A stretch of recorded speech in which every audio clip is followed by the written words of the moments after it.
কি খুব কম। বরঞ্চ এখন যে নমুনা চলতেছে ঢাকা শহরে আয় কম, মাশাআল্লাহ তার সাইড দিবে কথা কম না। বিবিদের বিবৃতি দিছে, আলহামদুলিল্লাহ তার সুখে স্বাচ্ছন্দ্যে 4 বোন একই প্লেটে খায়। আস্তে করছে বল, আপনারা বলতে পারেন একই প্লেটে আবার খাই কেন? তবলিগ জামাতের প্লেট আছে, জোরে কোন না, প্লেট আছে নি?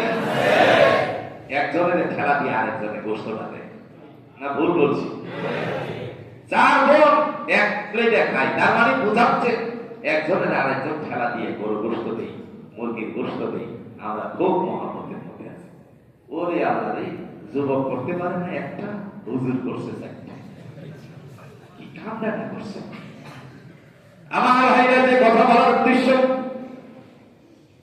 উম্মে জামিলকে আল্লাহ বান্দা এবার আসওয়াদে সেই তরবারি কানা দিয়ে বলেন, আমি নবী